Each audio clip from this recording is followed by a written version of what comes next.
King of God. By Fast Food Restaurant, Kabanata 1555. Pagtitipon ng mga malalakas. Ibinuka ng Heaven Lord ang kanyang mga braso, tinatanggap ang Destruction God ay power na bumubuhos mula sa Fan Universe. Ang mata sa gitna ng kanyang noo ay pumipintig ng higit na lakas. Ang lahat ng kaharian ay nangineg, lahat ng bagay ay yumuyuko sa pagpapasakop. Ang mga prinsipyong namamahala sa sansinukob ay nanginginig, at sa ilang sandali, ang langit na Panginoon ay tila naninindigan sa itaas ng lahat. Lahat ng naruroon ay nakaramdam ng hindi maipaliwanag na panginginig ng kanilang mga puso, kabilang ang Death God, Space-Time God, at Bright Sun God. Lahat sila ay parang naging maliliit na batik ng alikabok.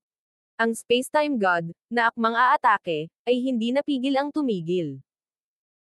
Ang Heavenly Tao God Eye ay nagkaroon ng malakas na suppressive effect laban sa alinman sa 8 Great God Eyes, at ngayon, ang Heavenly Tao God Eye ay naging mas malakas pa, napakalakas na ang Space-Time God ay walang lakas ng loob na hampasin. Matapos kunin ang kapangyarihan ng Destruction God, sinimulan ng Heaven Lord na bawiin ang nanginginig langit na aura sa kanyang katawan. 8 Great God Eyes, ito na ang mga huling araw mo sa buhay. Tumawa ang Heaven Lord at umalis sa malayo. Ang mga miyembro ng Heaven-defying faction, na protektado ng barkong pandigma, ay hindi nakaranas ng matinding pagkalugi. Tara na. Umalis ang Heaven Lord kasama ang mga miyembro ng Heaven-defying faction. Pagkalipas ng ilang sandali, dumating sa eksena ang pinakamataas na aura ng Life God at Divine Punishment God. Masasabi nila ng halos kung ano ang nangyari batay sa sitwasyong nauna sa kanila. Ang Heaven Lord ay masyadong mapanganib. Ibinaba ng Space-Time God ay ang kanyang ulo habang atubiling inamin ang katotohanan ito. Kailangan natin siyang alisin sa lalong madaling panahon. Ang Divine Punishment God ay mabagsik at solemn. Baka hindi na tayo magkatugma para sa kanya. Agad na sabi ng Life God. Ang Death God at ang Destruction God ay nagtutulungan, ngunit nagawa pa rin ng Heaven Lord na patayin ang isa sa kanila.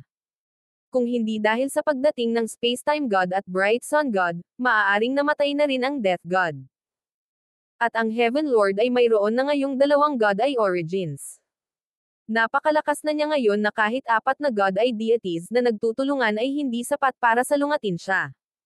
Kung sila ay muling nahulog sa isa sa mga pagkana ng Heaven Lord at nawala ang isa pang God Eye, sila ay tunay na matatapos.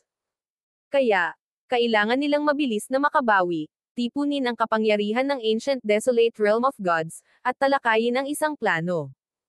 Sa sandaling ito, ang kaliwang mata ni Zhao Fang ay naglalabas ng malawak na baha ng Dream Origin, na namamatay sa buong mundo sa paligid niya sa panaginip na kulay at nagiging sanhi ng panginginig nito. Ito ang nagulat si Bright Sun God habang nakatitig sa malayong Zhao Fang. Ang 9th God Eye. Tumingin din ang Life God. Palakas ng palakas ang kanyang God Eye energy. Ang Divine Punishment God ay tumitig sa kaliwang mata ni Zhao Fang na may alarma. Nakaramdam siya ng napakalakas na enerhiya mula sa katawan ni Zhao Fang, ngunit dahil sa kasalukuyang sitwasyon, magandang balita ito. Ang enerhiya ng isang God Eye ay isang kapangyarihang hindi nila kayang mawala sa pakikipaglaban sa Heaven Lord. Maaaring ito ay ang pagpapasigla mula sa Heavenly Tao God Eye. Ungol ng Death God. Ang 8 Great God Eyes lahat ay may reaksyon sa Heavenly Tao God Eye. Dati ay hindi nagamit ni Zhao Fang ang buong lawak ng kapangyarihan ng 9th God Eye, ngunit pagkatapos na pasiglahin ng Heavenly Tao God Eye, malamang ay nagamit niya ang higit pa sa kapangyarihan nito. Sa puntong ito, nawalan ng interes ang Death God sa 9th God Eye ni Zhao Fang. Ang pakikitungo sa Heaven Lord ang unang prioridad ngayon. Ang mga magkasalungat na paksayon ng God Eyes ay hindi na umiral. Inaasahan lang niya na maabot ni Zhao Fang ang parehong antas ng iba pa sa kanila para maging kapaki-pakinabang siya sa labanan laban sa Heaven Lord. Umatras muna tayo. Bumantong hininga ang Space-Time God. Lahat, pumunta tayo sa aking Life Sacred Land. Nag-alok ang Life God. Bagamat umatras ang Heaven Lord, walang nakakaalam kung ano ang kanyang binabalak. Kaya, mas mabuti na ang 4 na God Eye ay hindi nahati, kung hindi, maaari nilang bigyan ng pagbubukas ang Heaven Lord. Higit pa rito, maaaring gamutin ng life god ang mga pinsala ng ibang mga god ay upang sila ay makabawi ng mabilis na posible. Life god, wala kang pakialam sa akin, tama ba? Ang death god ay nagbigay ng mapanuksong tawa. Kailangan nating alisin ang Heaven Lord sa lalong madaling panahon. Talakayin natin ang mga countermeasure sa life god's sacred land. Iiminungkahi ng bright sun god. Sige. Sumang-ayon ang life god. Bumalik ang mga Diyos sa life sacred land, at bumalik si Zhao Feng kasama nila. Ang balita ng pagkamatay ng Samsara God Eye at Destruction God Eye ay kumalat sa buong ancient desolate realm of gods, na nabighani sa lahat. Ang mga Diyos ay palaging ang pinakamataas na eksperto ng ancient desolate realm of gods, hindi namamatay at hindi namamatay. Hindi kailanman namatay ang isa sa 8 great God Eyes, lalo na ang dalawa sa magkasunod. Nang marating na ng mga Diyos ang life sacred land, naglabas sila ng panawagan para sa lahat ng mga eksperto ng ancient desolate realm of gods na magtipon at pag-usapan ang mga countermeasure. Ang life sacred land ay nagsimulang muling pagsamahin pagkatapos ng digmaan. Ang mga god ay deities ay pumasok sa pag-iisa. Ang mga sugat mula sa pagpapasabog ng ancestral artifact at heaven-defying faction divine kingdom detonation ay hindi ganoon kadaling gumaling. Kailangan nila ang kapangyarihan ng life god. Sa isang lihim na silid na puno ng purong life energy, ang 4 na god ay deities ay naka-cross-legged sa sahig. Hindi ko akalain na kahit ang ilan sa 8 great god eyes ay mamamatay. Napabuntong hininga ang death god. Kahit na siya ang death god, halos mamatay siya sa kamay ng Heaven Lord. Huwag mo na masyadong isipin. Kung makakabawi tayo sa harapan ng Heaven Lord, maaabutan natin siya. Malumanay na sabi ng life god. Sa proseso ng pagpapagaling, napagtanto ng life god na mayroong isang uri ng koneksyon sa pagitan ng 4 na god ay at ang kanyang mga pamamaraan sa pagpapagaling ay mas epektibo kaysa sa inaasahan. Kung magpapatuloy ito, maaari silang makabangon sa harap ng Heaven Lord. Umungol ang Divine Punishment God. Sa isang tiyak na palasyo sa loob ng life sacred land. Brother Feng, kung talagang pinagsasama ng Heaven Lord ang Heavenly Dao Ancestral Eye, sa tingin mo ba ay maglalaho talaga ang mundong ito na parang panaginip gaya ng sinasabi ng mga alamat? Nakahiga si Zhao Yufei sa dibdib ni Zhao Feng, isang matahimik na ekspresyon sa kanyang mukha. Hindi ito mangyayari. Tumugon si Zhao Feng pagkaraan ng ilang sandali ng pag-aalinlangan. Ngunit hindi ito ang talagang naisip niya. Naunawaan ni Zhao Feng na ang layunin ng heaven-defying faction ay umalis sa mundong ito, at ito ang dahilan kung bakit gusto ng Heaven Lord ang Heavenly Dao Ancestral Eye. Nangangahulugan ito na ang alamat ay maaaring totoo. Isang tao lang ang Heaven Lord. Aalisin siya ng mga god ay deities at itigil ang lahat ng ito. Marahang hinaplos ni Zhao Feng ang malambot na buhok ni Zhao Yufei. Brother Feng. Tumangala si Zhao Yufei kay Zhao Feng, medyo nag-aalala. Minsan na siyang naging masaya na si Zhao Feng ang may 9th God Eye, dahil nangangahulugan ito na tiyak na si Zhao Feng ay magiging isang supreme expert. Ngunit ngayon, si Zhao Feng, bilang ang 9th God Eye, ay isa sa mga target ng Heaven Lord at kailangang lumahok sa labanan laban sa Heaven Lord. Naikuyom ni Zhao Feng ang kanyang mga kamao. Kailangang alisin ang Heaven Lord, kung hindi, mahirap sabihin kung ano ang mangyayari sa ancient desolate realm of gods. Unti-unting lumipas ang oras. Ang heaven-defying faction at ang Heaven Lord ay tila naglaho na parang singaw, at walang balita sa kanila. Ang ancient desolate realm of gods ay unti-unting naging mapayapa. Ipinatawag ng 4 na god ay deities at ng bright sun god, maraming eksperto ng ancient desolate realm of gods ang nagsimulang magtipon sa life sacred land. Pagkaraan ng isang taon, ang neutral na miyembro ng 8 Great God Eyes, ang Myriad Forms God Eye, ay dumating sa life sacred land. Mabilis na lumipas ang 5 taon. Ang 4 na God Eye deities ay abala sa pagpapagaling ng kanilang mga sugat at hindi nagpakita ni minsan, kaya ang Myriad Forms God Eye at ang Bright Sun God ang humawak ng lahat.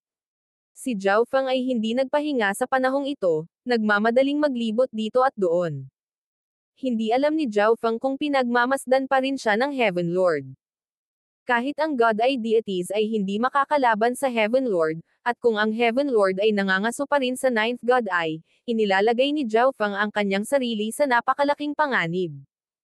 Kahit nataglay niya ang Dream God Eye, hindi pa rin siya gaanong mahalaga sa Heaven Lord, isang taong madaling maduraj. Kaya, si Zhao Feng ay nagmamadali sa kung saan-saan upang maghanap ng mga fragment ng Space Ancestral Artifact. Kapag nakuha na niya ang lahat ng mga fragment ng Space Ancestral Artifact, sasagutin ng Heaven Ascendant ang mga ito ng mag-isa at magiging isang kumpletong Ancestral Artifact. Kung mayroon siyang kumpletong Defensive Ancestral Artifact, magkakaroon siya ng isang mas malakas na trump card na magagamit niya. Sa pakikipaglaban sa Heaven-defying faction, nakakuha si Zhao Feng ng maraming samsam, kasama ang maraming fragment ng Ancestral Artifact. Ginamit niya ang lahat ng kanyang nasamsam bukod sa mga fragment ng Ancestral Artifact upang makipagpalitan sa iba pang mga eksperto ng Ancient Desolate Realm of Gods para sa mga fragment ng Space Ancestral Artifact. Sa huling 5 taon na ito, si Zhao Feng ay nakipagpalit ng 2 piraso at nakahanap ng isa sa kanyang sarili. Bumalik ako sa lugar na ito. Si Zhao Feng ay bumalik sa gulong zone. Nalaman niya mula sa mga ulat ng intelligence na ang Heaven Devouring Sacred Lands God King Swallow Devour ay nagtataglay ng Space Ancestral Artifact Fragment. Ang Heaven Devouring Sacred Land ay lumutang sa itaas ng isang sacred land ng gulong zone. Ang pagdating ni Zhao Feng ay ikinaalarma ng mga eksperto ng Heaven Devouring Sacred Land. Sino ang pumunta doon? Isang matanda at marangal na boses ang lumabas mula sa barrier ng Heaven Devouring Sacred Land. Zhao Feng. Simpleng sagot ni Zhao Feng. Pagkalipas ng ilang sandali, lumitaw ang isang puwang sa hadlang, at lumabas ang isang maputing buhok. Natatakpan ng mga kakaibang itim na simbolo ang kanyang pisngi. Hindi ko akalain na bibisita ang Ninth God Eye na si Zhao Feng. Masungit kami sa hindi paglabas para batiin ka. Patawarin mo ang aming kawalan ng kagandahang loob. Agad na tinanggap ng matanda si Zhao Feng sa loob. Ang mga ginawa ni Zhao Feng ay kumalat sa malayo, at karaniwang niyayanig ang buong kaharian. Kaya lang, nilunod sila ng gulo na nilikha ng Heaven Lord. Gayunpaman, walang sino man sa Ancient Desolate Realm of Gods ang nang-ahas na tingnan si Zhao Feng. Hindi bababasa, lahat na minsan ay nagnanais ng Ninth God Eye ay pinawi ang anumang ganoong kaisipan. Ginabayan ng elder na ito si Zhao Feng sa pangunahing bulwagan ng Heaven Devouring Sacred Land. Bago pa man siya pumasok, isang malakas na boses ang umalangaw-ngaw. Para sa anong dahilan bumisita ang Ninth God Eye? Isang kahanga-hangang lalaki na may magaspang at bastos na mukha ang nakaupo sa itaas na bahagi ng bulwagan. Ang 4 na God Eye deities sa Life Sacred Land ay naglabas ng isang utos para sa lahat ng mga eksperto na magtipon at pag-usapan ang mga hakbang laban sa Heaven Lord. God King Swallow Devour, bakit hindi ka umalis? Mukhang nagulat si Zhao Feng. Ang problemang ito ay nilikha ng 8 Great God Eyes. Kumpiyansa ako na kaya ng mga God Eye deities na harapin ito. Tawa ng tawa ang God King Swallow Devour. Sa kanyang pananaw, ang Heaven Lord ay tina-target lamang ang mga God Eye, at ang bagay ay walang kinalaman sa kanya. At hindi pa ba 6 na God Eye deities ang natitira? Iyon ay sapat na upang makitungo sa Heaven Lord. Ang God King Swallow Devour ay hindi lamang ang may ganitong kaisipan. Nakilala ni Zhao Feng ang ilang iba pang God King na may parehong ideya sa kanyang paghahanap ng mga fragment ng Ancestral Artifact. Ngunit hindi ka pumunta dito para kumbansihin akong sumali sa pangkat laban sa Heaven Lord, tama ba? Tanong ng God King Swallow Devour. Nang makitang napakapurol ng God King Swallow Devour, binitawan ni Zhao Feng ang mga katuwaan at dumiretso sa punto. Narinig ko na ang God King Swallow Devour ay may fragment ng Space Ancestral Artifact. Totoo ba ang chismis na ito? Oh, interesado ka sa aking Space Ancestral Artifact Fragment? Napapikit ang God King Swallow Devour. Sa totoo lang, matagal na niyang narinig na hinahanap ni Zhao Feng ang fragment ng Space Ancestral Artifact, na tila umaasa na pagsamahin ang mga ito sa isang kompletong Ancestral Artifact. Kaya, sinadyang ikalat ng God King Swallow Devour ang chismis. Anong mga kondisyon mayroon ang God King Swallow Devour? Bahagyang ngumiti si Zhao Feng. Sigurado siyang alam ng God King Swallow Devour ang kanyang layunin. Zhou Feng, kailangan mong kumukuha ng mga fragment ng Space Ancestral Artifact upang labanan ang Heaven Lord. Bilang kapalit ng iyong Space Pseudo-Ancestral Artifact, ako, ang God King Swallow Devar, ay handang sumali sa Anti-Heaven Lord faction. Ang God King Swallow Devar ay naglagay ng isang kagyat na ekspresyon habang siya ay matuwid na nagpahayag. Naningkit ang mga mata ni Zhou Feng. Ang God King Swallow Devar pala ay naghahabol ng kanyang pseudo-ancestral artifact. Hindi mo pa rin lubos na magagamit ang kapangyarihan ng iyong God Eye. Mapapatunayan kong mas magiging kapaki-pakinabang ako kung hahalili ako sa iyong lugar sa labanan laban sa Heaven Lord. Dagdag ng God King Swallow Devar, na nagsimulang maglabas ng nakakatakot na panggigipit. Ang Heaven Devouring Sacred Land ay nireranggo sa gitna ng 18 sacred lands ng Ancient Desolate Realm of Gods, ngunit ang God King Swallow Devar ay nireranggo sa pinakamahuhusay na God Kings. Kung ang God King Swallow Devar ay nagtataglay ng kumpletong ancestral artifact, maaari niyang ipakita ang kapangyarihang lumaban ng isang Diyos. Kahit na ito ay isang space pseudo-ancestral artifact lamang, ang God King Swallow Devar ay sapat na malakas na ang kanyang lakas ay halos malapit sa isang Diyos. King of Gods, Kabanata 1556. Palakasin ang kakayahan. God King Swallow Devar, minamaliit mo ang ninth God Eye. Ngumiti lang si Zhou Feng sa mga salita ni God King Swallow Devar. Matapos makapasok sa Third Heaven, hindi na kailangan ni Zhou Feng na gamitin ang Dream God Eye o ang Pseudo-Ancestral Artifact para magkaroon ng lakas na katumbas ng isang average na God King. Kung gagamitin niya ang dalawa sa kanila, makakalaban pa niya ang isang top-class na God King. At sa pagsaksi sa ebolusyon ng Heavenly Dao God Eye, ang kanyang Dream God Eye ay pinasigla, na tila nagpapataas ng kapangyarihan nito. Bagamat hindi pa naramdaman ni Zhou Feng ang anumang bagay, sigurado siyang tumaas ang pinanggalingan niya. Magagamit niya ito sa mahabang panahon nang hindi nababahala. O, naniniwala ka ba na mas magiging epektibo ka kaysa sa akin sa labanan? Isang malalim na ngiti ang ibinigay ng God King Swallow Devar. Minsan din niyang pinangarap na makuha ang ninth God Eye, ngunit habang tumatanda si Zhou Feng, unti-unti niyang isinantabi ang ideya. Ayaw niyang masaktan si Zhou Feng. Ngunit hindi ito nangangahulugan na naramdaman ng God King Swallow Devar na mas mababa siya kay Zhou Feng, kahit na hindi pa rin magagamit ni Zhou Feng ang buong kapangyarihan ng Ninth God Eye, na kamakailan lamang ay nakapasok sa Third Heaven. Ang isang ito ay walang sinabi ng ganoong uri. Bahagyang ngumiti si Zhou Feng. Bakit hindi natin gawin ito? Tila ikaw ay lubos na kumpiyansa sa iyong lakas, kaya't magkaroon tayo ng isang simpleng labanan. Kung manalo ka, ibibigay ko sa iyo ang aking Space Ancestral Artifact Fragment. Kapag nanalo ako, ipagpapalit mo sa akin ang Pseudo-Ancestral Artifact mo. Ang God King Swallow Devar ay nagbigay ng isang walang pakialam na ngiti, at ang kanyang mga mata ay kumikinang habang dahan-dahan siyang nagsasalita. Ang panukala ni God King Swallow Devar ay tila mas nakinabang kay Zhou Feng. Pagkatapos ng lahat, kung manalo si Zhou Feng, matatanggap niya ang fragment ng ancestral artifact na walang tanong, ngunit kung matalo siya, may makukuha pa rin siyang kapalit ng pseudo-ancestral artifact. Okay. Gusto ko ring maranasan ang kakayahan ng God King Swallow Devar. Pagkatapos ng ilang pag-iisip, pumayag si Zhou Feng. Mabuti, pagkatapos ay umalis na tayo. Ang God King Swallow Devar ay napangiti ng umiti. Sa kanyang pananaw, si Zhou Feng ay maaaring ang ninth God Eye, ngunit ang katotohanan ito ang dahilan kung bakit masyadong mapagmataas si Zhou Feng.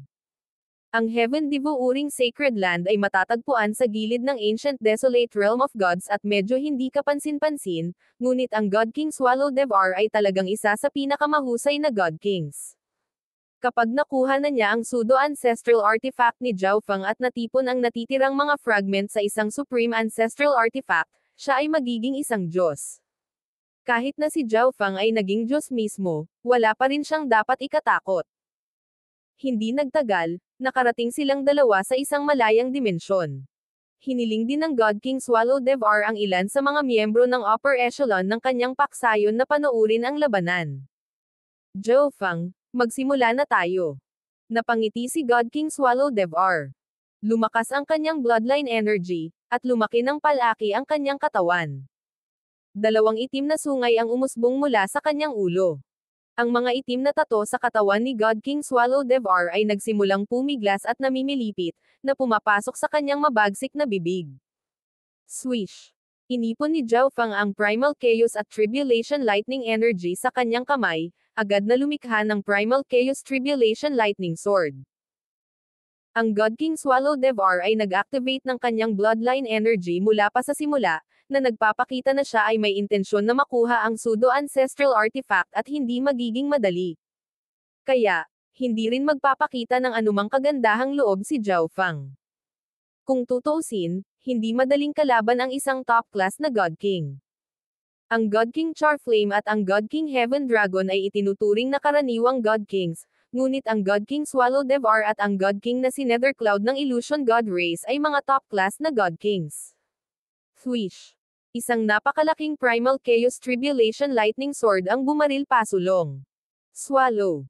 Ibinuka ng God King Swallow Devar ang kanyang bibig, at isang itim na puyo ng tubig ang biglang lumitaw sa harap ng espada. Nagbigay ito ng malakas na puwersang lumalamon na bumunot sa espada. Primal Chaos Energy at Tribulation Lightning Energy. Medyo mahirap lunukan. Kumislap ang ekspresyon ni God King Swallow Devar. Agad niyang nilalamon ang pag-atake ng sinumang ordinaryong Third Heaven God Lord. Bagamat ang enerhiya ng Primal Chaos ay may lumalamon na ari-arian, ang Heaven Devouring Race ay kilala sa kakayahang lumamon, kaya hindi mapag-aalinlanganan na mas malakas ito. Bilang karagdagan, ang God King Swallow Devar ay may mas mataas na cultivation. Pagkalipas ng ilang sandali, hinigop ng God King Swallow Devar ang espada. Bahagyang umbok ang tiyan ni God King Swallow Devar. Pumunta ka. Ang God King Swallow Devar ay umungal, at pagkatapos ay iniluwa niya ang isang bola ng enerhiya ng Primal Chaos Tribulation Lightning. Ang bola ng enerhiya na ito ay naglalaman din ng ilan sa sariling divine power ng God King Swallow Devar. Maaaring kainin ng Heaven Devouring Race ang anumang enerhiya at gawin itong sarili nila. Tulad ng inaasahan ng Heaven Devouring Race. Inilipat ni Zhao Fang ang kanyang divine power at na-activate ang Heaven Ascendant. Sa isang iglap, isang napakatibay na spatial barrier ang bumalot kay Zhao Fang.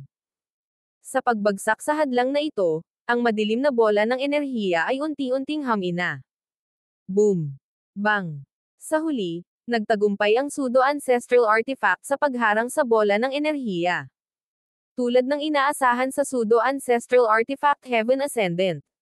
At ito ay tila nasa isang hindi kapanipaniwalang mataas na antas ng pagkumpleto. Hindi sinubukan ng God King Swallow Devar na itago ang kanyang pagnanasa para sa malakristal na damit. Swallow. Nakatuon ang God King Swallow Devar kay Zhao Fang at ibinuka ang kanyang bibig.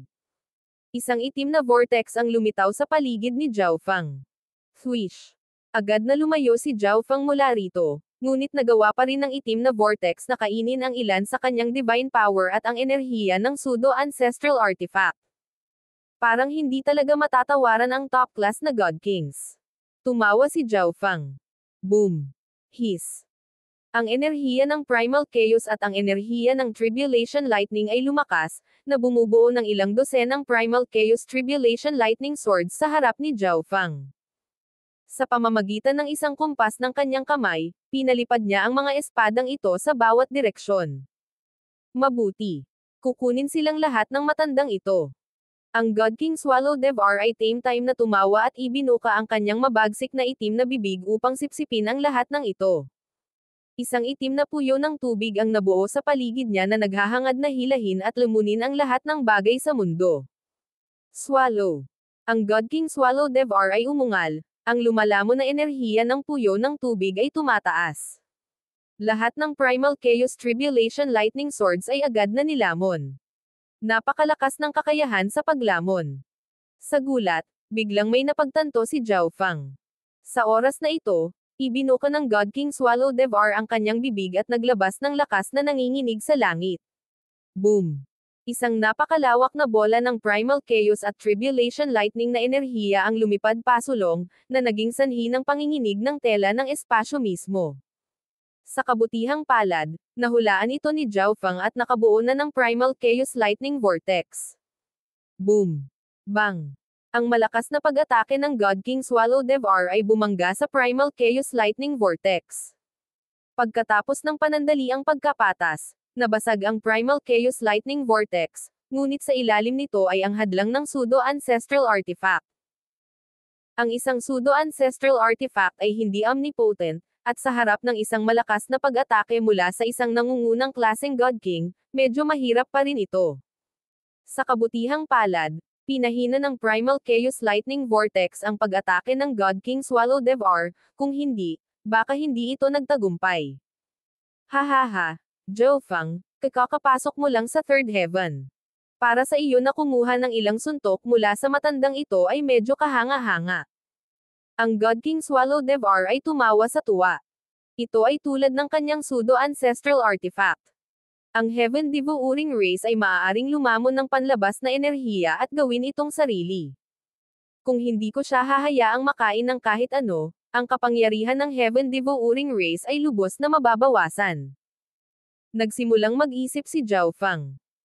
Ang kakayahang lumamon ng Heaven Devouring Race ay isang uri ng malakas na depensa. Kung mas maraming umatake sa kanila, mas lumalakas ang kanilang kapangyarihan.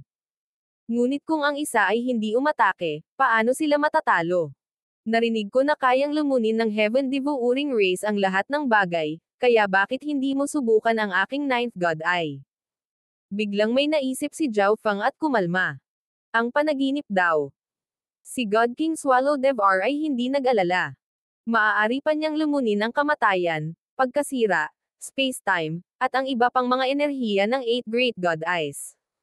Nabalitaan na ang Ninth God Eye ay nagdadalubhasa sa Dream daw, ngunit ang God King Swallow Devour ay nakipag-away din sa mga eksperto sa linyang ito at nilamon ang kanilang enerhiya tulad ng sa iba. Dreamification. Si Zhaofeng ay gumamit ng napakaraming origin energy, at isang panaginip na ambon ang lumabas sa kanyang kaliwang mata at nagkulay sa buong mundo sa isang panaginip na paraiso. Ang lahat ng nakita ni Zhaofeng ay naging nakakasilaw at maliwanag. Ngunit hindi tulad ng dati, lahat ng bagay sa kanyang paningin ay naging ilusyon at transparent. Ang kapangyarihang ito. Naninigas ang mukha ni God King Swallow Devour. Hindi maipaliwanag na nagsimula siyang manghina. Ang enerhiyang ito ay tila hindi tulad ng kapangyarihan ng Dream daw. Swallow. Ginamit ng God King Swallow Devour ang kanyang devouring law. Hiss. Isang itim na vortex ang lumitaw sa hangin. Gayunpaman, ang mapangarapin na mga kulay ay nanatiling malakas gaya ng dati, ganap na hindi naapektuhan. Hindi niya kayang lumunin ang aking origin energy. Nakita ni Zhaofeng kung ano ang nangyayari. Parang napaka-unique ng dream origin niya. Patayin. Gamit ang kanyang kapangyarihan sa pag-iisip at pagtutok sa isang pag-iisip, nawala ang itim na puyo ng tubig. Lalong lumakas ang pangangarap. May ideya si Zhaofeng. Sa oras na ito, ang lahat ng nasa harap niya ay ethereal at transparent, na parang lahat ng ito ay pekeng. Ito ay nagbigay daan kay Zhaofeng na napakadaling panasan ang lahat ng ito. Muling ginamit ni Zhaofeng ang kanyang thought power, ngunit ang target niya sa pagkakataong ito ay God King Swallow Devour. Sa nakaraan, ang dreamification ay maaaring matanggal ang mga eksperto sa parehong antas. Ito ay magkakaroon ng napakaliit na epekto sa mga eksperto sa mas mataas na antas. Ngunit gustong makita ni Zhaofeng kung ano ang mangyayari ngayon. Isang hindi mahahawakan at hindi mailarawang misteryosong kapangyarihan ang bumaba sa God King Swallow Devour. Pagkaraan ng ilang sandali, naramdaman ng God King Swallow Devour na ang divine power at bloodline energy sa kanyang divine body ay nagsisimula ng mawala. Hindi. Paano ito mangyayari? Ginamit ng God King Swallow Devour ang lahat ng kanyang lakas para labanan ang mystical na kakayahan ng Ninth God Eye. Bagamat nagawa niyang pabagalin ang bilis ng pagkawala, hindi niya ito tuluyang napigilan. Mukhang lumakas talaga ang dreamification, at dahil ang bloodline ng Heaven Devouring Race ay medyo mababa ang level, hindi ito makakalaban ng ganoon kalaki. Sinuri ni Zhaofeng ang sitwasyon sa harap niya. Kung gayon, sasalakayin at talunin muna kita. Naging mabagsik ang mukha ni God King Swallow Devour habang siya ay bumaril pasulong. Boom! Itinulak niya pasulong ang isang palad, nagpadala ng napakalaking alon ng itim na enerhiya na pinasukan ng napakalaking lakas na lumalamon kay Zhao Fang. Patayin. Nakatuon si Zhao Fang. Isang kakaibang enerhiya ang sumalakay sa alon, at kahit na ang alon ay hindi nawala, ito ay lubhang hamina. Boom! Bang! Ang mahinang pag-atake ay hinarang ng pseudo-ancestral artifact. Ang Heaven Devouring Race ay hindi likas na malakas. Pangunahing umasa sila sa paglamon sa kapangyarihan ng iba. At ang walang kapangyarihang pag-atake ni God King Swallow Devour ay pinahina din ng Dreamification, na naging mas karaniwan. Bahagyang ngumiti si Zhao Fang. Parang tapos na ang laban. Sa mga tuntunin ng bilis, hindi siya mas mabagal kaysa sa God King Swallow Devour, at pagdating sa depensa, mayroon siyang pseudo-ancestral artifact. Ang God King Swallow Devour ay patuloy ding pinahihina ng Dreamification. Ang pagpapahinang ito ay hindi makakasakit sa kanya, ngunit ang pagkawala ng mga bagay na ito ay makakasira sa pundasyon ng God King Swallow Devour. Matapos subukan ang ilang higit pang pag-atake, ang God King Swallow Devour ay sumuko at tumawag. Tumigil ka. Pumapayag ako. Sa ilalim ng patuloy na epekto ng Dreamification, ang kanyang lakas ay bumagsak. Kung magpapatuloy ito, mapupunta lang siya sa mas malala pang sitwasyon. Sa malapit, ang mga miyembro ng upper echelon ng Heaven Devouring Sacred Land ay natigilan lahat. Ang God King Swallow Devour pumayag. Ngunit walang magawa. Magiging malakas ang Heaven Devouring Race kapag nakatagpo nito ang malalakas, dahil maaari nitong lalamunan ang enerhiya ng iba, ngunit sayang, hindi kayang lumunin ng God King Swallow Devour ang enerhiya ng Dream Origin. Bukod dito, si Zhao Fang ay walang mga kapintasan pagdating sa bilis o depensa, at ang Dream God Eye ay lumakas lamang pagkatapos ma-stimulate ng Heavenly Dao God Eye. Ang God King Swallow Devour ay maaari lamang pumayag, kung hindi, kahit ang kanyang pundasyon ay masisira ni Zhao Fang. Pagkatapos pumayag, ibinigay ng God King Swallow Devour ang kanyang Space Ancestral Artifact Fragment. Nawawala pa ang isang piraso. Sinabi ng Heaven Ascendant kay Zhao Fang. Medyo naging nasa sabik din ito. Talaga bang maibabalik ito ni Zhao Fang sa kumpletong anyo nito para maipakita muli nito ang kapangyarihan ng isang ancestral artifact? Bumalik tayo sa Sacred Land para mangalap ng higit pang impormasyon. Maraming mga eksperto ang nagtipon sa Life Sacred Land ngayon. Maaaring may alam ang ilan sa kanila tungkol sa kinaroroonan ng huling Space Ancestral Artifact Fragment. Nang pabalik na si Zhao Fang, sa labas ng Life Sacred Land, dumating ang halos 10 miyembro ng Heaven's Legacy Race na nakasuot ng itim na robe, kasama si Liu Qingxen. King of Gods, Kabanata 1557. Ang Destiny God Eye. Ang pagdating ng Heaven's Legacy Race's Sage Faction ay nagpadala ng shockwave sa buong Life Sacred Land. Bagamat alam ng maraming dakilang kapangyarihan na ang Heaven's Legacy Race ay nahahati sa Sage Faction at Heaven-defying Faction at na ang dalawang faction ay matagal nang tumigil sa pakikipag-ugnayan sa isa't isa, kakaunti pa rin ang alam nila tungkol sa Heaven's Legacy Race. Dahil dito, labis silang natakot sa Sage Faction at hindi makapagpahinga. Para sa anong dahilan ang mga mabuting Ginoo ay gumawa ng napakahabang paglalakbay? Nagsalita ang Bright Sun God. Ginawa ng Heaven-defying Faction ang Ancient Desolate Realm of Gods sa gulo. Bilang miyembro ng Heaven's Legacy Race, nakakaramdam ng matinding kahihiyan at pagsisisi ang matandang ito. Bilang tugon sa panawagan, ang matandang ito ay pumunta sa Life Sacred Land upang talakayin ang mga hakbang laban sa Heaven Lord. Humakbang si Yu Chanwo at mahinahong sinabi. Si Yu Chanwo ay tila ganap na hindi naapektuhan ng kasalukuyang sitwasyon, ang kanyang bawat kilos ay nagpapakita ng kalmado at karunungan na nagtulak sa mga tao na maniwala sa kanya. Ang mga eksperto sa Life Sacred Land ay nag-iisip sa isa't isa. Natural na alam nila ang mga kakayahan ng Heaven's Legacy Race.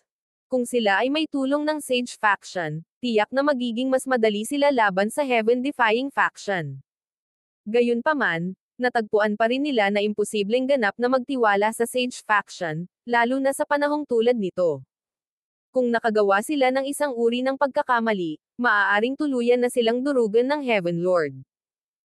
Ang Myriad Forms God ay mas kalmado kaysa sa karamihan, at habang nakatitig siya sa grupo ng Sage Faction, ang kanyang mga mata ay tuluyang napunta sa babaeng nakasuot ng puting damit. Ang babaeng ito ay matikas at matikas, tulad ng isang lotus sa isang tinte na pagpipinta. Siya ay nagtataglay ng hangin ng transcendent at misteryosong kakisigan. Marami sa mga eksperto sa Life Sacred Land ang hindi maiwasang paminsan-minsan ay sumulyap sa babaeng ito. Ngunit ang Myriad Forms God ay hindi nakatuon kay Liu Qingxen dahil sa kanyang kagandahan, ngunit dahil sa kanyang kakaiba at pamilyar na aura. Ang taong ito. Ipinikit ng Myriad Forms God ang kanyang mga mata at nagsimulang mag-isip pabalik. Biglang, isang malambot at eleganteng boses ang umalangaw sa Myriad Forms God's mind. Myriad Forms, nakalimutan mo na ba ako? Pagbukas ng kanyang mga mata, ang Myriad Forms God ay nakipagpalitan ng mga titig kay Liu Qingxen. Ikaw ay. Ang Destiny God ay. Nagulat ang Myriad Forms God. Ang Destiny God ay. Nagulat si Bright Sun God. Ang pinakamahiwaga sa 8 Great God Eyes, ang Destiny God ay sa wakas ay lumitaw. Lahat, mangyaring pumasok. Binuksan ng Bright Sun God ang hadlang ng Sacred Land. Ang layunin ng Heaven Lord ay ang 8 Great God Eyes, na ang Destiny God ay ang isa sa kanyang mga target. Dahil sa kanyang presensya, tinanggap nilang lahat ang Sage Faction ng walang kondisyon, dahil nagtitiwala sila na hindi paglalaroan ng Destiny God ay ang sarili niyang buhay. Ang Destiny God ay. Bahagyang ngumiti si Zhao Feng. Ngayong nag-evolve na ang kanyang Dream God ay, may naramdaman siya nang tumingin kay Liu Qingxen ngayon lang. Pero deep inside, hindi pa rin siya makapaniwala na si Liu Qingxen talaga ang Destiny God ay. Feng, bumalik ka na. Tumingin si Liu Qingxen kay Zhao Feng, isang bakas ng kagalakan na lumilitaw sa kanyang karaniwang walang emosyong mga mata. Hindi ko akalain na sasama ka sa mga pantas. Sina Yu Chanwo at Liu Qingxen ay parehong lumabas mula sa pag-iisa, at nagdala sila ng maraming pantas. Ipinahiwatig nito kung gaano kalubha ang sitwasyon. Destiny, dapat hinulaan mo ang lahat ng ito. Bakit hindi mo sinabi sa amin? Maliban kung ang Myriad Forms God ay agad na nagtanong. Alam ng Destiny God ay ang kapalaran ng mundo. Tiyak na napansin niya ang ilang mga pahiwatig bago makuha ng Heaven Lord ang Heavenly Dao God ay. Kasabay nito, napansin ng Myriad Forms God na hindi ganoon kalakas ang God Eye energy ni Liu Qingxen. Sa totoo lang, simula noong nakalipas na panahon, ang Ancient Desolate Realm of Gods ay mayroon lamang 7 God Eyes. Dahan-daang nagsimulang magpaliwanag si Liu Qingxen. Bilang Destiny God, alam niya ang nakaraan at hinaharap, halos alam niya ang lahat. Ngunit bilang isa alam higit pa at higit pa, ang isa ay maaaring dumating sa mga bagong problema. Ang Destiny God ay nagsimulang magduda sa mundo. Gusto niyang malaman ang katotohanan ng mundong ito. Kaya, pinili niyang aisil ang kanyang Destiny origin at ihulog ang sarili sa walang katapusang ikot ng samsara upang maunawaan ang tunay na mga prinsipyo ng mundo. Ito ang dahilan kung bakit sinabi niya na ang Ancient Desolate Realm of Gods ay tahanan lamang ng 7 God Eyes sa mahabang panahon. Kaya iyon ang nangyari. Napabuntong hininga ang Myriad Forms God. Ang plano ng Heaven Lord ay nakapagpatuloy ng maayos sa pamamagitan ng pagsasamantala sa puwang na ito. Tumanggo si Zhao Feng. Naunawaan na niya ngayon na sina Liu Qingxen at Liu Qinyin ay parehong Destiny God. Anong mga countermeasures ang mayroon ka? Tanong ng Myriad Forms God. Wala sa kasalukuyan. Ang Heavenly Dao God Eye ng Heaven Lord's Heavenly Dao God Eye ay nakakuha na ng 2 God Eye origins, na inilalagay siya sa lahat ng God Eyes. Kahit na ang Destiny God Eye ay nahihirapang makita ang kanyang kinabukasan. Isang matigas na tingin ang lumitaw sa mukha ni Liu Qingxen. Dapat may paraan. Ang Myriad Forms God ay matatag na ipinahayag. Kahit na ang Destiny God Eye ay hindi makapaghula ng anuman tungkol sa Heaven Lord, sa tulong niya, nagkaroon na sila ngayon ng pagkakataon na harapin ang mga pakana ng Heaven Lord. Ang Sage Faction ay maaari ding epektibong kontrahin ang ilan sa mga trick ng Heaven-defying faction. Tama. Tumanggo si Liu Qingxen. Ang Dao of Destiny ay isa sa misteryo. Walang mga ganap, at ang isang maliit na pag-asa ay maaaring lumitaw sa kahit na pinakamasamang mga sitwasyon. Ngunit sa kasalukuyan, kailangan nilang maghintay hanggang sa ganap na gumaling ang apat na God Eye. Ang space-time, divine punishment, death, at life ang pangunahing puwersa sa labanan laban sa Heaven Lord, at ang kanilang presensya ay isang pangangailangan. Sa pagdating ng Sage Faction, ang defensive array ng Life Sacred Land ay nabago pa. Ito ay naging mas matatag at ngayon ay madaling lumipat sa pagitan ng pag-atake at pagtatanggol. Sa dahan-dahang paglipas ng panahon, ang mga miyembro ng Life Sacred Land ay aktibong naghahanda para sa darating na labanan. Isang araw, hinanap ni Zhao Feng si Liu Qingxen. "Qingxen, may kailangan ako ng tulong mo." Ngumiti si Zhao Feng. Si Liu Qingxen ay nasa kalagitnaan ng paggising sa kanyang Destiny God Eye, at siya ay halos naging omniscient. "Gusto mong magtanong tungkol sa huling fragment ng Space Ancestral Artifact, tama ba?" Nahulaan na ni Liu Qingxen ang tanong ni Zhao Feng. "Tama." Natuwa si Zhao Feng na makita na ang Destiny God Eye ay kasing lakas ng kanyang naisip. Ngunit sa parehong oras, nakaramdam siya ng hindi maipaliwanag na pagkabigo. Sinabi sa kanya ng kanyang intuition na maaaring hindi niya mahanap ang huling fragment ng Ancestral Artifact. Bilang Destiny God Eye, malamang na tinulungan ni Liu Qingxen si Zhao Feng na harapin ang problemang ito matagal na ang nakalipas kung alam na niya ang tungkol dito. Ito ay kasama ng Heaven-defying faction. Sagot ni Liu Qingxen. Ang isang pseudo-ancestral artifact ay nangangailangan lamang ng 70% ng mga fragment upang matagumpay na mapeke. Kaya, hindi ginawa ng Heaven-defying faction ang lahat ng kanilang mga fragment sa artifact. Itinago nila ang mga dagdag na fragment at ipinasa ito sa mga eksperto sa paksayon upang madagdagan ang kanilang lakas. Pagkatapos ng lahat, hiniram ni Zhao Feng ang kanyang unang space fragment mula sa Heaven-defying faction. Kaya, nahulaan na ni Zhao Feng ang posibilidad na ito. Nadurog ang puso ni Zhao Feng. Tila napakahirap para sa pseudo-ancestral artifact Heaven Ascendant na makita ang pagkumpleto. Pero dahil ito ang nangyari, hindi niya ito pipilitin. "Feng, ang iyong God Eye ay isang pangangailangan sa pakikipaglaban sa Heaven Lord." Malalim na ngumiti si Liu Qingxen kay Zhao Feng. Tumanggo si Zhao Feng. Marahil ay nakita na ng Destiny God Eye na ang God Eye Alliance ay kapantay ng Heaven Lord, at kung ang kanyang God Eye ay ganap na nagising, maaaring ikiling nito ang balanse ng kapangyarihan. Dahil hindi pa nagsisimula ang digmaan, pumasok si Zhao Feng sa pag-iisa. Sa sandaling ganap na nakabawi ang apat na God Eye deities o ang Heaven Lord, malamang na magsisimula na ang digmaan. Dadagdagan niya ang kanyang lakas hanggat kaya niya sa oras na siya ay umalis. Habang nasa pag-iisa, hinati ni Zhao Feng ang kanyang isip sa maraming bahagi, na may isang bahagi na nagsasaliksik sa Dream God Eye. Nang makita niyang hinihigop ng Heaven Lord ang Destruction Origin, malabo niyang naramdaman na may mas malaking kapangyarihan na nakatago sa kanyang Dream God Eye. Kung kaya niyang i-activate ito. Ang isa pang bahagi ng kanyang isip ay nag-aral ng Primal Chaos Scripture. Hindi na siya nasiyahan sa kapangyarihan ng Primal Chaos Divine Sword. Kailangan niyang linangin ang mas malakas na kasanayan sa pakikipaglaban. Pinag-aralan ng ibang bahagi ng kanyang isip ang Tribulation Lightning Sacred Scripture na ipinakita ng Divine Punishment God sa kanya.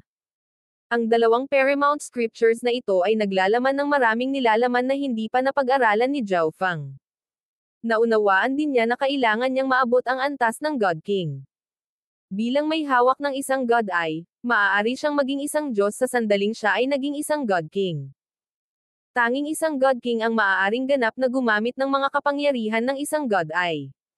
Lumipas ang panahon, at ang Ancient Desolate Realm of Gods ay nakaranas ng isang panahon ng panandaliang kapayapaan. Ngunit ito ay isang nakakatakot na kapayapaan. Alam ng lahat na darating ang araw na masisira ang kapayapaang ito. Pagkalipas ng 5 taon, sa isang lihim na silid ng Life Sacred Land, binuksan ni Liu Qingxen ang kanyang mga mata. Nagsimula ng kumilos ang Heaven Lord. Malungkot ang mukha ni Liu Qingxen. Ang apat na God Eye deities ay hindi pa rin nakakalabas mula sa pag-iisa.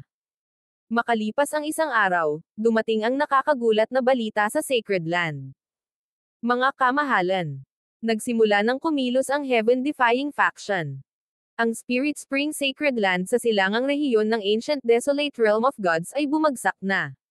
Ang balitang ito ay nagpagulo sa tahimik na Life Sacred Land. Ang heaven-defying faction ay lumitaw na, at kahit na walang takot na sinakop nito ang isang sacred land. Ang mga dakilang kapangyarihan ng Ancient Desolate Realm of Gods ay nagtipon sa komperensya sa gitna ng malungkot na kalagayan. Bakit hindi nila tayo inatake? Si God King Charflame ay medyo nalilito. Ang layunin ng Heaven Lord ay ang 8 Great God Eyes, at sa 2 sa kanila ay patay na, ang natitirang 6 ay nagtipon sa Life Sacred Land. Ngunit hindi inatake ng Heaven Lord ang Life Sacred Land, sa halip ay inaatake ang ibang sacred lands. Hindi ba't napapagod lang siya sa sarili niyang puwersa? Masyadong simple ang iyong paraan ng pag-iisip. Dahil sa lakas ng Heaven Lord, ano ang mawawala sa kanya sa pag-atake sa isang sacred land na walang Diyos? Ang Myriad Forms God ay malupit na nagsalita. Pagkatapos, hindi nakaimik si God King Charflame, at nag-isip siya. Dahil sa lakas ng Heaven Lord at ng Heaven-defying faction, hindi lang sila mawawala ng anuman sa pagkuha ng sacred land, talagang lalakas sila. Biglang sabi ni Yu Chanwu. Tama. Sa kapangyarihan ng Samsara God Eye, magagamit ng Heaven Lord ang mabigat na Samsara energy. Ang mga taong napatay niya ay lahat ng magiging lakas niya. Ang Myriad Forms God ay nagpakita ng bahid ng galit sa kanyang mukha. Kung direktang inatake ng Heaven Lord ang Life Sacred Land, ang kanyang tagumpay ay hindi garantisado. Ang karamihan ng kapangyarihan sa Ancient Desolate Realm of Gods ay natipon sa Life Sacred Land. Bukod sa God Eye deities, naroon din ang Bright Sun God at ang 2 pang gods. At ang Life Sacred Land ay handa na para sa labanan. Laban sa kapangyarihang ito, maging ang heaven-defying faction sa ilalim ng utos ng Heaven Lord ay hindi makatitiyak ng tagumpay. Gayunpaman, nakita ng heaven-defying faction ang sitwasyon, kaya ang Heaven Lord ay hindi basta-basta umatake. Sa halip, nagpasya siyang pumunta sa isang recruitment drive upang palakasin ang kanyang hukbo. Lumipas pa ang ilang araw. Mag-ulat. Ang gulong Zones Heaven Devouring Sacred Land ay bumagsak na. Nagpunta si Zhao Feng sa Heaven Devouring Sacred Land ilang oras na ang nakalipas, ngunit ang God King Swallow Devour ay lumitaw na iniisip na ang digmaan ay walang kinalaman sa kanya. Naniniwala siya na ang mga God Eye ay may kakayahang makitungo sa Heaven Lord. Unti-unti, nagsimulang magpanik ang Ancient Desolate Realm of Gods. Ang mga paksayon at eksperto na iyon na nag-iisip ay kapareho ng God King Swallow Devour ay nagsimulang magtipon sa palibot ng Life Sacred Land. Maging ang mahigpit na kalaban ng Life Sacred Land, ang Fallen Heaven Sacred Land, ay kailangang isantabi ang pagmamalaki nito at sumali sa alyansa. Ito ang pinakaligtas na lugar sa lahat ng Ancient Desolate Realm of Gods. Mag-ulat. Nahulog na ang Blood Spirit Sacred Land. Ang Blood Spirit Sacred Land ay isang sacred land sa hilagang silangan na gilid at medyo malayo sa Life Sacred Land, kaya ang puwersa nito ay nawasak bago ito makarating sa Life Sacred Land. Nang maglaon sa araw na iyon, isang nanginginig sa langit na enerhiya ng Diyos ang pumailanlang paitaas, umiikot sa kalangitan sa ibabaw ng Life Sacred Land. Ang 4 na God Eye deities sa wakas ay lumabas mula sa pag-iisa.